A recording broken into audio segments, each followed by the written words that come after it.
Este caso tiene lugar en el Reino Unido y abarca muchos años. Reinhard Saga, también conocido como Reai, llegó a este mundo el 19 de febrero de 1983. Nació en Jambi, una bulliciosa ciudad en la isla indonesia de Sumatra, aunque creció en Yakarta, en Java Occidental. Pertenecía a una familia acomodada con sus padres y sus dos hermanos menores. Étnicamente, eran parte del pueblo Batak, un grupo indonesio prominente conocido por su adhesión a una forma conservadora del cristianismo protestante. Reai, el mayor entre sus hermanos en una comunidad tribal, cargaba con el peso de proveer y cuidar de su familia según la tradición. Creciendo como un hombre gay en el armario en Indonesia, una nación con valores islámicos conservadores, enfrentó la condena de su familia y tribu por su orientación sexual, lo que lo obligó a vivir una vida envuelta en secreto. Con una altura modesta de 1,7 metros, Reai poseía una voz suave, una sonrisa carismática y usaba gafas de grueso marco, lo que lo hacía parecer inofensivo y discreto. Sin embargo, el joven tenía un impulso por liberarse de su entorno opresivo y abrazar un estilo de vida que le permitiera ser abierto sobre su verdadero yo. En 2007, a la edad de 24 años, completó una licenciatura en arquitectura en la Universidad de Indonesia. Obtuvo una visa de estudiante y tomó la decisión que cambiaría su vida de mudarse a Manchester, en el Reino Unido. Su llegada le proporcionó una oportunidad largamente esperada para finalmente llevar la vida que le había sido negada durante tanto tiempo. Aunque desconocido para aquellos que conocían a Reai, oculto bajo su exterior inofensivo había una oscuridad retorcida. Esta es la cara de uno de los criminales más infames de la historia. El Servicio de Fiscalización de la Corona describió a Reai como el criminal más prolífico en la historia legal británica y posiblemente incluso en la historia legal del mundo. Su visa de estudiante le permitió asistir a la Universidad de Manchester, donde estudió para un posgrado en planificación urbana, seguido de una maestría en artes en sociología. Manchester, y más importante aún, el área circundante de las universidades, sería el terreno perfecto para que Reai fuera aceptado por su homosexualidad. Princess Street es la carretera principal que se extiende desde el imponente ayuntamiento de Albert Square victoriano hasta los vibrantes vecindarios donde Reai alquiló estratégicamente un apartamento. La calle actúa como una línea divisoria cultural. De un lado, Chinatown explota en señales coloridas y olores de comida tentadores, mientras que del otro lado, la comunidad gay da la bienvenida a los visitantes con la bandera arcoíris. Más adelante, la energía se intensifica con clubes nocturnos icónicos como Factory y Fifth.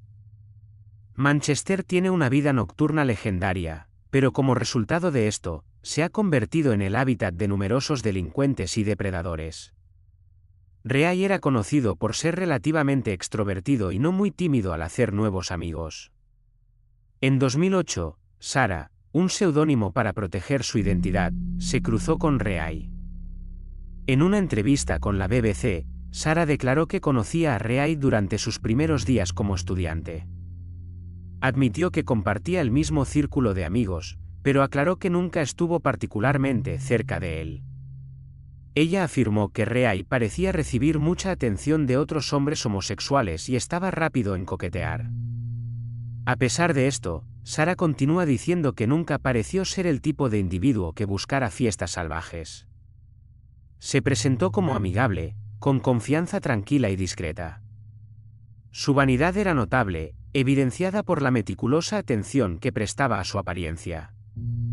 Sarah creía que su aspecto único lo hacía destacar dentro de la comunidad gay, terminando la entrevista diciendo que tenía una preferencia por hombres masculinos y que regularmente se jactaba de su poder para convertir a hombres heterosexuales en homosexuales.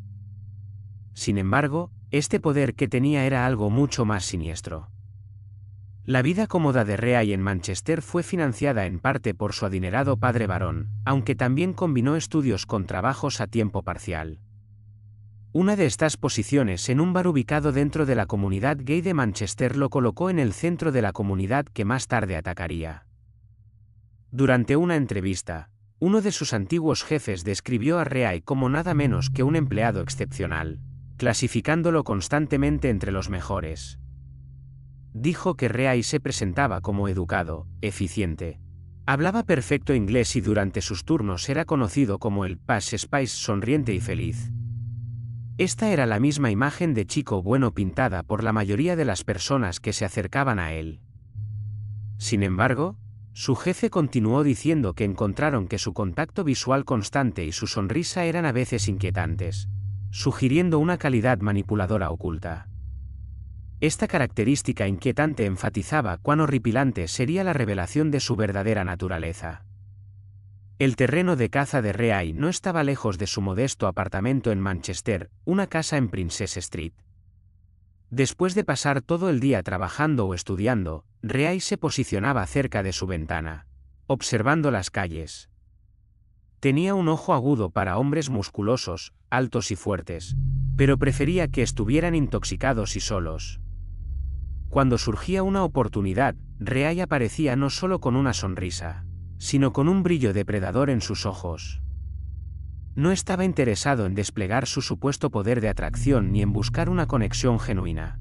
En su lugar, acechaba a una posible víctima o miraba alrededor de los locales de comida rápida nocturnos, esperando explotar las vulnerabilidades de los transeúntes inocentes. Su enfoque siniestro y calculado lo hacía presentarse como un salvador, un buen samaritano que ofrecía un refugio seguro a individuos intoxicados desesperados por cargar un teléfono muerto o reconectar con amigos o que no querían que la noche terminara. El apartamento de Reay parecía un salvavidas en la superficie. Para muchos, parecía una oferta razonable de un individuo tímido y excesivamente amable. Trágicamente, esta táctica manipuladora resultó efectiva en múltiples ocasiones. Las grabaciones de CCTV muestran que en una ocasión, Reay salió a la calle y atrapó a una persona muy ebria y regresó a su apartamento juntos. Hizo esto en menos de 60 segundos.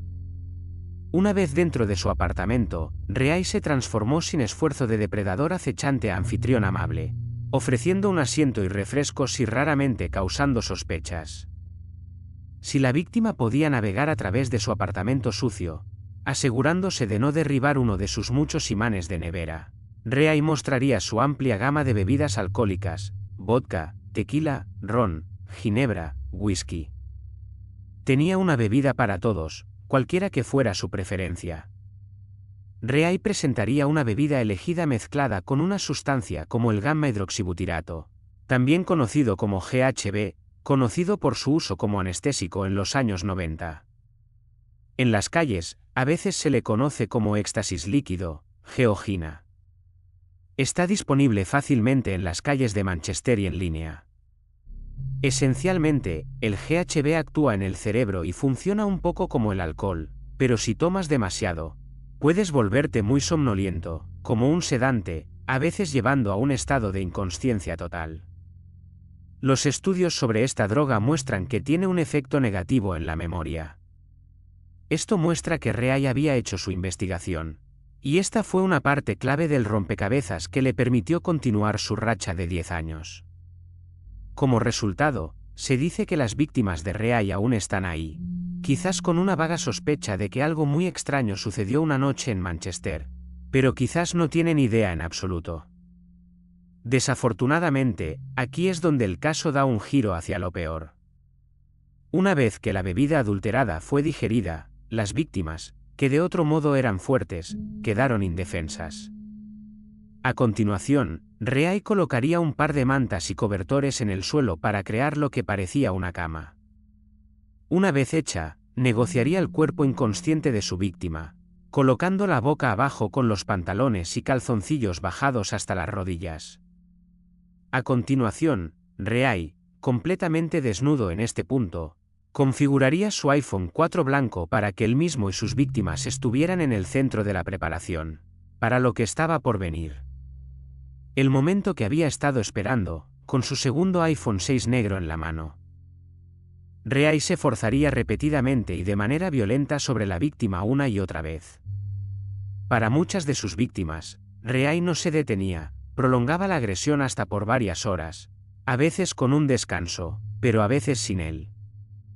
Se forzaría sobre la víctima sedada e inconsciente, mientras filmaba la situación para poder obtener más satisfacción en una fecha posterior.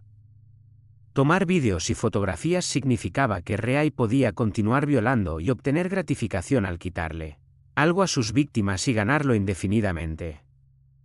En ausencia de una línea de tiempo concreta marcada por fechas y horas, desentrañar la oscura saga de la prolífica racha de asaltos de Reay se convirtió en una tarea intrincada. Su racha fue de una escala sin precedentes, con más de 200 víctimas. Es difícil saber por dónde empezar con la naturaleza de estos crímenes y la metodología de sedación y depredación de hombres. Las víctimas o bien no pueden recordar o no quieren recordar los eventos. Aunque numerosas víctimas han pasado a grabar sus versiones de los eventos, un hombre, que será nombrado Robert para ocultar su identidad, recordó su historia. Era una noche típica para Robert. Llegó a un local de comida al final de una noche de fiesta y buscaba cargar su teléfono. Le preguntó a uno de los trabajadores del local si podían cargar su teléfono mientras esperaba su pedido de comida. Pero esta conversación fue escuchada por Reay. Reay gritó en respuesta: «Tengo un apartamento a la vuelta de la esquina. Puedes cargar tu teléfono allí si quieres. Está a solo 5 minutos a pie». Así que Robert pensó, ¿por qué no? Mencionó en la entrevista que podía manejarse y no veía ninguna amenaza factible en Reay. Así que Robert regresó al apartamento de Reay, puso su teléfono a cargar y se sentó allí. Describió el apartamento de Reay como el alojamiento universitario promedio. Nada le hizo pensar que tenía algo siniestro en marcha. Reay pasó a la acción, ofreciéndole todo tipo de bebidas de su amplia variedad. Robert rechazó educadamente estos intentos, diciendo que Reay no era alguien con quien quisiera socializar o beber. Quería que su teléfono se cargara y marcharse. Robert explicó que Reay fue persistente y ofreció una bebida por segunda vez, esta vez con una variedad de diferentes bebidas. En este punto, Robert pensó que algo estaba un poco mal, así que después de 15 minutos con el 5% de carga en su teléfono, tomó la sabia decisión de irse. Al salir, intercambió educadamente números con Reay, sin embargo, afirma que no estaba interesado en contactarlo en el futuro. Su nombre en la agenda del teléfono fue guardado como Creepy Reay. Para Robert, es un relato de una escapatoria estrecha. Su destino dependía de tener una bebida casual con un extraño, donde muchos pudieron haber salido intactos, como lo hizo Robert. Así que muchos no lo hicieron, los exploits de Reay continuaron. Un segundo hombre, que no será nombrado, se cruzó con Reay y en una entrevista declaró lo siguiente: «Estábamos de fiesta en el club nocturno Factory, y en las primeras horas perdí a mis 3 amigos, así que salí a ver si podía contactarlos. Pasaron 10 minutos, y mientras estaba afuera, el señor Sinaga se acercó a mí y me preguntó cómo estaba, quién era y por qué estaba afuera. Como compañero estudiante, pensé que solo estaba cuidando de mí, asegurándose de que un compañero estudiante estuviera bien. Comenzamos a hablar durante 10 a 15 minutos.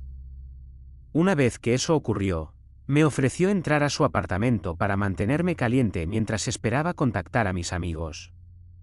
No parecía haber ningún problema.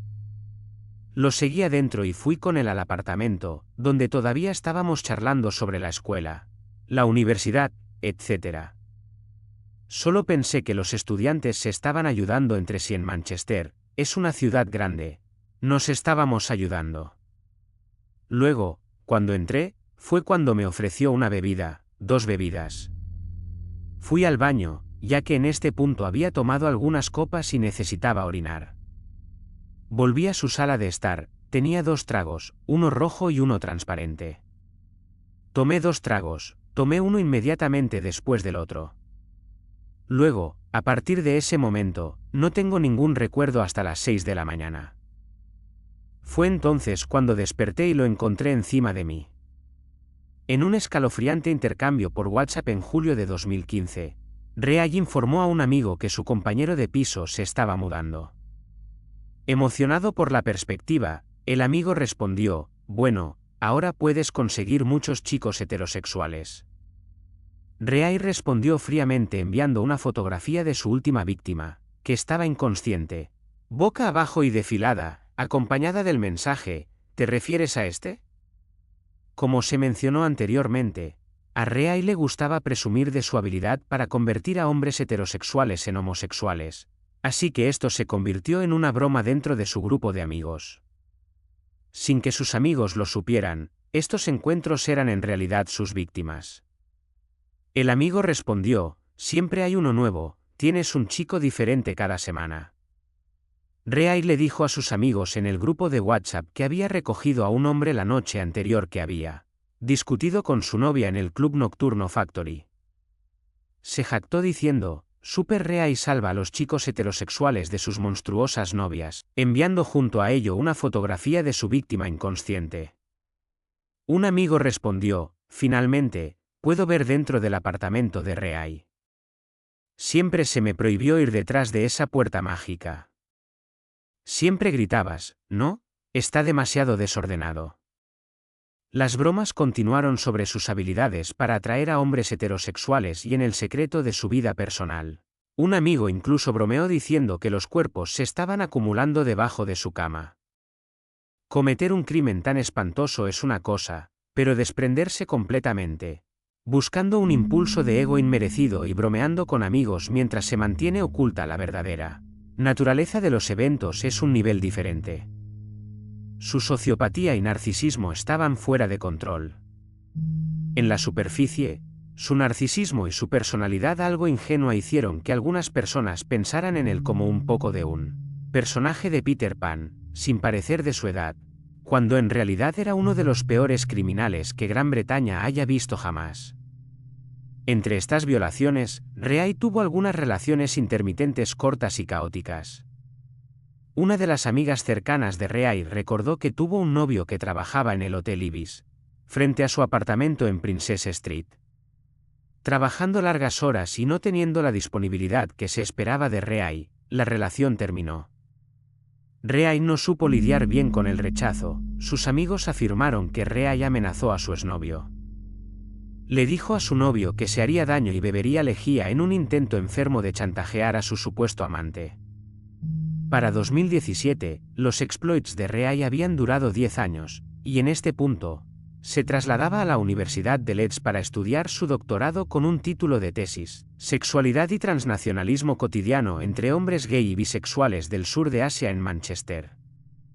Fracasó en su doctorado y continuó su perturbadora racha que duraría hasta las 6 de la mañana del 2 de junio de 2017.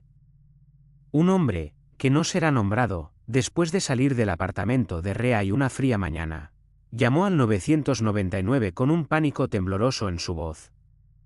Logró decir las palabras: hola, solo, creo que algún tipo acaba de intentar violarme después de que me llevó a su casa y no quería. Por supuesto, la prioridad del operador de la llamada era la seguridad inmediata del hombre, pero luego le preguntó si conocía al hombre la noche anterior. El hombre respondió: sí, conocí a ese tipo anoche. Creo que estaba bebiendo y me dio algo, no sé, y ahora por la mañana está encima de mí, tratando de, ya sabes. Incluso en ese momento, cuando el hombre estaba valientemente relatando los eventos, aún no podía decir explícitamente lo que Reay le estaba haciendo. A partir del relato de este hombre, es claro ver cómo incluso al día siguiente los eventos son borrosos debido a los sedantes. La llamada continuó con el operador preguntando por el nombre del perpetrador. El hombre dijo: no sé su nombre en absoluto, solo sé dónde está su casa. Y no ha salido de su casa desde que escapé de ella. Continuó afirmando que cuando volvió a su estado de inconsciencia, rápidamente intentó golpear y empujar a Reay. En un pánico, intentó explicar por qué tenía sangre en las manos. El hombre había golpeado a Reay hasta dejarlo casi inconsciente. Dentro de los 10 minutos de recibir el informe policial, los oficiales llegaron al lugar. Encontraron a un hombre reclamando victimización y a otro semi-inconsciente. Reay estaba en el suelo con volúmenes excesivos de sangre a su alrededor. Debido a que Reay estaba tan gravemente herido, el hombre que hizo la llamada de emergencia fue arrestado. Reay fue sacado de su apartamento en Princess Road en una camilla y llevado de urgencia al Hospital Real de Manchester. Esto dejó a la policía en un verdadero aprieto. ¿A quién creen? Reay estaba en el hospital en estado crítico, y su atacante estaba literalmente sentado con sangre en las manos. Sin embargo, no pasó mucho tiempo antes de que la espantosa verdad se desvelara. Reay estaba en un estado de inconsciencia, pero a pesar de su grave condición, estaba decidido a conocer el paradero de su teléfono móvil. El inspector de policía Matt Gregory fue el primer oficial en visitar a Reay mientras estaba en el hospital. El personal médico informó que Reay estaba teniendo olas de angustia tratando de encontrar su teléfono móvil. Gregory escaneó la sala médica y encontró su teléfono debajo de la cama. Lo que era desconcertante para los oficiales era que Reay, desesperado por acceder a su teléfono, le dio al oficial el PIN incorrecto para desbloquearlo. ¿Podría ser esto debido a una lesión en la cabeza o estaba Reay ocultando lo que había en su teléfono? Sin dejarse desanimar por estos aparentes juegos, el oficial persistió y finalmente recibió el código y desbloqueó el teléfono de Reay. En ese momento, Reay conjuró la habilidad de moverse e intentó golpear el teléfono móvil de la mano del oficial. El oficial se volvió increíblemente sospechoso, así que fue directamente a la aplicación de fotos, y fue en este punto que la verdad salió a la luz. El oficial se enfrentó inmediatamente a 3 miniaturas perturbadoras de un hombre desnudo explícito. Continuó, sabiendo que esta información podría ser fundamental en la investigación. Miró 3 vídeos, muy similares a muchas de las otras grabaciones que más tarde encontrarían, una escena donde un hombre yacía boca abajo y vestido, con los pantalones y la ropa interior forzosamente bajados hasta las rodillas. En un giro escalofriante, un individuo desnudo identificado como Reay se acercó a la víctima en el suelo y procedió a forzarse sobre ella. En un giro inesperado de los acontecimientos, el hombre que actualmente estaba bajo custodia policial por cargos de lesiones corporales graves estaba diciendo la verdad. En las manos del oficial estaba la grabación del hombre siendo continuamente agredido sexualmente por Reay. El caso se dio la vuelta y el verdadero culpable fue arrestado. El hombre que la policía tenía bajo custodia fue liberado. Una vez liberado y tras comenzar a disminuir el shock del incidente, el hombre metió la mano en su bolsillo trasero para acceder a su teléfono. Fue en este momento que se dio cuenta de que el teléfono que había recogido al salir corriendo de la puerta del apartamento de Reay era en realidad el segundo teléfono móvil de Reay. Entregó este teléfono a la policía como evidencia. Inmediatamente después de revisar su teléfono principal, el segundo teléfono y otros discos duros encontrados en su apartamento, se descubrió que Reay tenía más de 3 terabytes de fotografías y vídeos explícitos de más de 200 hombres a quienes había agredido sexualmente o forzado a hacerlo, todos drogados o inconscientes. Cada vídeo fue analizado por un equipo de la policía. Para poner esto en perspectiva, la cantidad de grabaciones que Reay había filmado necesitaría ser almacenada en 1,500 DVD. Este fue el trabajo de un manipulador maestro, un joven indonesio que obtuvo el poder a través de sustancias ilegales para infligir dolor y sufrimiento a cientos de hombres jóvenes. El caso fue apropiadamente nombrado Operación Isla. Lo que se recuperó de su residencia en Montana House en Princess Street brindó el escalofriante telón de fondo a cada uno de sus actos viles. Adyacente a su cama había un tesoro de trofeos que incluía teléfonos almacenados, licencias de conducir, tarjetas de identificación de estudiantes, relojes y billeteras, todos pertenecientes a los hombres que había violado. La policía de Greater Manchester afirma que el total de víctimas ahora asciende a 206, corroborado por evidencia digital, física y corroborativa. El 28 de septiembre de 2018 comenzó el juicio. A medida que continuaba la investigación y comenzaban la primera ronda de audiencias, los fiscales lograron hacer de 48 víctimas el punto focal del caso, un pequeño porcentaje de las 206 descubiertas durante la Operación Isla. Aproximadamente 60 personas, trágicamente, no pudieron ser identificadas a partir de la evidencia. Sin embargo, se identificaron a 80 hombres más y se les acercó, pero no quisieron pasar como víctimas en el juicio. Durante este tiempo, muchas víctimas que se acercaron a la policía rápidamente se enojaron, a menudo preguntándose por qué la policía les decía algo que no sabían. Algunos hombres fueron despectivos y algunos estaban completamente sin emoción, pero muchos se volvieron extremadamente emocionales, como si la revelación de lo que les había sucedido sin que ellos lo supieran se desvelara y todos los efectos les golpearan de una vez. Como si el trauma infligido durante la agresión estuviera enterrado dentro de su conciencia solo para emerger una vez que se les informara. Más de 70 de las víctimas buscaron ayuda para abordar y superar sus agresiones. Muchos sufrieron rupturas en sus relaciones con familias y seres queridos, ya que su salud mental y autoestima se vieron aplastadas. Varios encontraron difícil volver a ser físicos y algunos quisieron quitarse la vida. El juicio fue un proceso largo y se tradujo en 4 juicios separados, una tarea difícil para el fiscal de la corona, ya que en un caso como este es difícil no presentar a las 48 víctimas como una línea de producción, deshumanizándolas como víctima 19, víctima 20, víctima 21, ya que había tantas. Todas las víctimas tuvieron que revivir los eventos durante el juicio, viendo los vídeos que mostraban cómo eran brutalmente agredidas por Reay mientras él las miraba sonriendo. Cada vez que se le preguntaba a una víctima si estaba en el vídeo, los ojos de Reay se enfocaban lásermente en la víctima y cuando la víctima decía que sí, una visible sensación de euforia y satisfacción podía verse en el rostro de Reay, como si se le permitiera violarlas una vez más. Lúdicamente, el abogado defensor intentó crear una narrativa de que los encuentros eran consensuales. El abogado defensor preguntó a las víctimas si estaban interesadas en juegos de rol, si se sentían sexys siendo filmadas, y mientras les hacía estas preguntas, proyectaba las grabaciones de ellas siendo agredidas en la pantalla, un verdadero urdil diabólico y traumático. El abogado defensor casi carecía de emoción, al igual que Reay, mostrando una falta visible de remordimiento y sin apego emocional a lo que estaba ocurriendo en esa sala del tribunal. La defensa de Reay, que afirmaba que las interacciones eran consensuales, fue unánimemente rechazada por los 4 jurados. La Fiscalía, anticipando la gravedad de los crímenes, argumentó por una sentencia de cadena perpetua, un acontecimiento raro fuera de los casos de sentencia de vida obligatoria. Reay fue declarado culpable, sin embargo, el juez que supervisaba el caso finalmente sentenció a Reay a cadena perpetua, pero con un término mínimo de 30 años antes de considerar la libertad condicional. El juez describió a Reay como un individuo peligroso, profundamente perturbado y pervertido, sin sentido de la realidad. Para muchas de las víctimas, esta noticia no rasguñó la superficie de comenzar a recuperarse de lo que les había sucedido.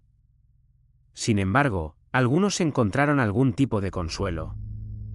El caballero que logró escapar y llamó a los servicios de emergencia se alegró de haber recibido algún tipo de retribución, habiendo golpeado a Reay hasta dejarlo casi muerto, y en última instancia, deteniendo su depredación para siempre.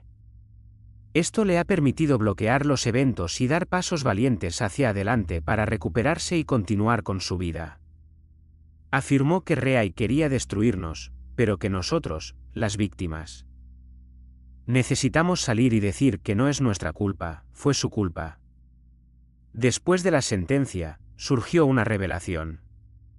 23 hombres se presentaron, 12 ya eran conocidos por los investigadores, pero notablemente 11 eran víctimas previamente desconocidas, arrojando una luz sombría sobre el alcance de los crímenes de Reay. Poco después, el fiscal general Michael Ellis expresó una profunda insatisfacción con la sentencia, tras infligir lo que él se refirió como un océano de daño. A pesar de que el juez inicialmente consideró que el caso no merecía una tarifa de cadena perpetua, una audiencia crucial en octubre de 2020 provocó una reconsideración. En esta audiencia, la gravedad de los crímenes de Reay no pudo ser ignorada ni minimizada. Como resultado, su sentencia fue aumentada de 30 años a 40 años. Una decisión destinada a reflejar la gravedad de los crímenes cometidos. Este ajuste asegura que el destino de Reay descansará en manos de la Junta de Libertad Condicional en 2060, momento en el cual tendrá 77 años.